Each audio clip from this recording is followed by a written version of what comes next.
এয়া চাই আছে খাটাং খবৰ এজি নিউজ। আজি ইংৰাজী 28 ছেপ্টেম্বৰ 2024 তাৰিখ। চিলাপথাৰ চুকাফা ভৱনত ধেমাজি জিলা জনগোষ্ঠীয় ঐক্য সাংস্কৃতিক মঞ্চৰ সমিতিৰ দ্বাৰা এখন ৰাজহুৱা সভা আয়োজন কৰা হয়। সভাৰ উদ্দেশ্য আছিল চিচি সমষ্টি ভিত্তিত এখন সমিতি গঠন কৰা। উক্ত সভাত উপস্থিত থাকে কেইবাজনো গণ্যমান্য ব্যক্তি। জনগোষ্ঠীয় ঐক্য সাংস্কৃতিক মঞ্চৰ কেন্দ্ৰীয় সম্পাদক প্ৰহ্লাদ মিলি, সাংগঠনিক সম্পাদক ধনঞ্জয় দলে, মুখ্য উপদেষ্টা তোষেশ্বৰ মিলি আগৱালা, প্ৰাক্তন বিধায়ক ফণিৰাম টায়ক, আমন্ত্ৰিত অতিথি ৰূপজ্যোতি দত্ত, সমাজকৰ্মী অতুল বৰগোহাঁই দেৱ, জিলা সভাপতি কল্যাণ গগৈ, সম্পাদক ৰাজীৱ বড়ি উপস্থিত 31 দিনীয়া এখন সমিতি গঠন কৰে। নৱনিৰ্বাচিত চিচি সমষ্টি সভাপতি প্ৰণৱ বৰা, কাৰ্যকৰী সভাপতি ধৰ্মেশ্বৰ চুতীয়া, সাধাৰণ সম্পাদক লিখন গগৈ, সাংস্কৃতিক সম্পাদিকা শ্ৰীমতী মিনু বৰাকে ধৰি 31 জনীয়া এখন সমিতি গঠন কৰে। এয়া চাই আছে খাটাং খবৰ।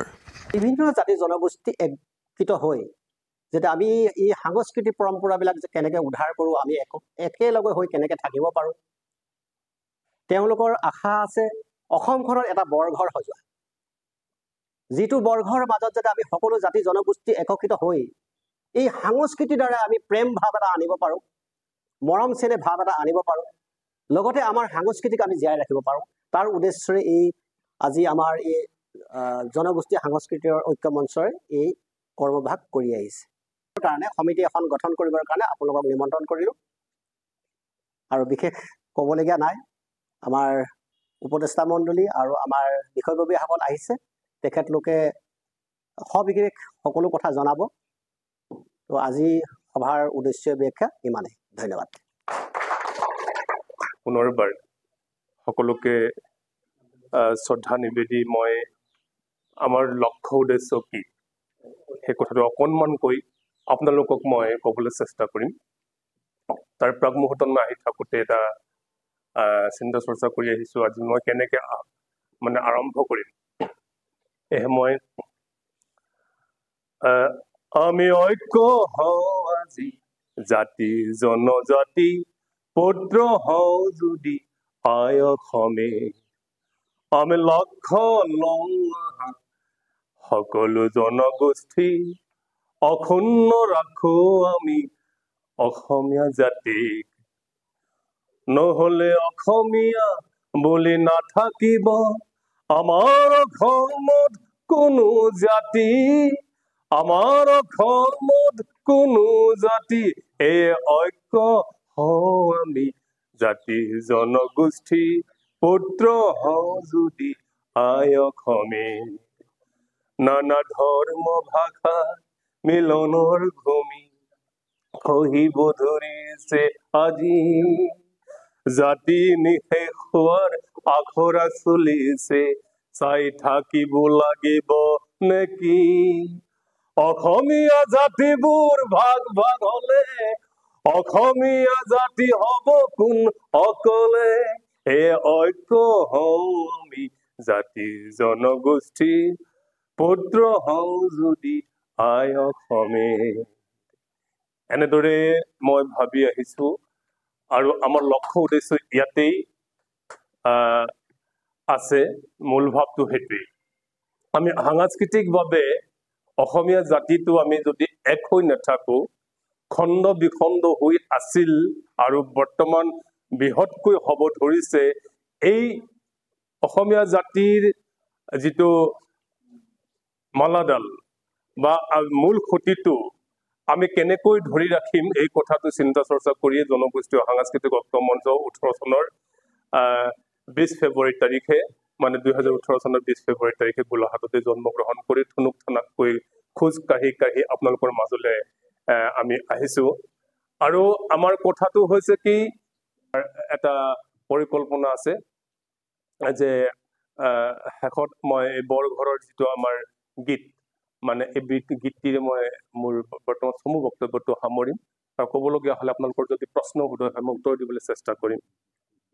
আৰু আমি আপোনালোকক এটা কথা ক'ব বিচাৰিম, যিহেতু বিহু সৃষ্টিটো আপোনালোকে জানে, চুতীয়া, মিচিং, দেউৰী বা সকলোৰে সামঞ্জস্য ৰাখি চাউলুং চুকাফাই যেতিয়া ৰংঘৰ বাকৰিত এটা আনুষ্ঠানিকভাৱে এটা সংস্কৃতিৰ এটা পৰিৱেশ আনে, তাতে বিহু সৃষ্টি কৰে। আৰু এই বিহুটোকেই আমি ক্ৰমে যোৱা 22 চনত আমি গুৱাহাটীত 7 দিন 7 ৰাতি জনগোষ্ঠীয় বিহু সমাৰোহ পাতিছিলোঁ, মানে বিহু পাতিছিলোঁ বহাগতে। ঠিক তেনেকৈ অনাগত দিনত অহাবাৰ আপোনালোকৰ চিলাপথাৰতে পতাৰ চিন্তা চৰ্চা ধেমাজি জিলাই কৰি আছে। আমি পূৰ্ণ সহযোগ দিম কেন্দ্ৰীয় বডি হিচাপে, কেন্দ্ৰীয় নেতৃত্ব হিচাপে। সেয়েহে আপোনালোকে এই বিহুটো সামগ্ৰিকভাৱে অনুষ্ঠিত কৰিব, যাতে এই বিহুখনত সকলো জনগোষ্ঠীৰ নিজৰ নিজৰ পৰম্পৰা ৰীতি নীতিৰে যি বিহুৰ উৎপত্তি বা নিজস্ব কালচাৰ এইটো প্ৰদৰ্শনী হওক, আৰু বিশ্বৰ দৰবাৰত বা অসমৰ বুকুৰ মাজত যাতে ধেমাজিত যিমানটা জনগোষ্ঠী আছে এই কথাটো হয় মানে প্ৰতিপন্ন হোৱাৰ চিন্তা চৰ্চা কৰক। আপোনালোকে জানে নে নেজানো, 206টা জনগোষ্ঠী অসমত আছে, সৰু ডাঙৰ মিলি। এই 200 জনগোষ্ঠীক আমি ক্ৰমে তৰপে আমি কিতাপ লিখাৰ চিন্তা চৰ্চাও কৰি আছো, যাতে অনাগত দিনৰ প্ৰজন্মই এই 206টা জনগোষ্ঠী কি তেওঁলোকৰ পৰম্পৰা ৰীতি নীতি কি যাতে তেওঁলোকে বাস্তৱভাৱে মানে গ্লাছৰ মানে আৰ্চিৰ দৰে যাতে দাপোনৰ দৰে দেখা পায়, এই কথাটো আমি চিন্তা চৰ্চা কৰিম। সাহিত্য আমাৰ সমিতিয়ে এখন চিন্তা চৰ্চা কৰি আছো, আগতো আছিল, কিন্তু এতিয়া বৃহৎভাৱে আমি চিন্তা চৰ্চা কৰিছো, যাতে আমাৰ থলুৱা অসমীয়া জাতিটোৰ যত জনগোষ্ঠী আছে তেওঁলোকক আমি কিতাপৰ মাজত আমি জীয়াই ৰাখিব পাৰোঁ। কাৰণ আমিতো মৰিয়ে যাম, সেই কথাটো বাস্তৱ। আমি কিতাপ পঢ়িহে এতিয়া জানিছো, শিকিছো সেই কথাটো। সেয়েহে বহাগত যাতে আপোনালোকৰ চিলাপথাৰতে এটা ভাল বিহু হয়, মানে সমন্বয়ৰ বিহু, এই কথাটো আশা কৰিছো। আৰু মই বৰ্গৰ গীতেৰে মই মোৰ বক্তব্য সামৰিছো।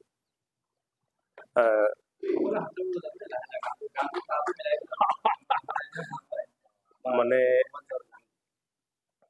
তাৰ প্ৰাক মুহূৰ্তত আমাক লাগে সুস্থ সবল এখন সমাজ লাগে, আমাক লাগে এটা স্বচ্ছতাৰে যোৱা ৰাস্তা লাগে, য'ত থাকিব পাৰো আমি একেলগে, য'ত যাব পাৰো আমি একেলগে, য'ত থাকিব পাৰো আমি একেলগে, য'ত যাব পাৰো আমি একেলগে। আমাক লাগে এনে এখন সমাজ লাগে। তেনেদৰে মই কেইবাটাও নিজে ভাবি গুণগুণাই থাকো আৰু ঘৰতে হওক। তাৰপিছত আমি সমন্বয়ৰ গীতেৰে, বৰঘৰৰ গীতেৰে সামৰিছো। আমি বৰঘৰ সাজিমে, আমি বৰ ভেটি ৰাখিমে, বৰঘৰৰ বৰখুটা সংস্কৃতিৰে জাতিটোক চিৰদিন বান্ধিমে, বৰঘৰৰ বৰখুটা সংস্কৃতিৰে জাতিটোক চিৰদিন বান্ধিমে, আমি বৰঘৰ সাজিমে, আমি বৰ ভেটি ৰাখিমে,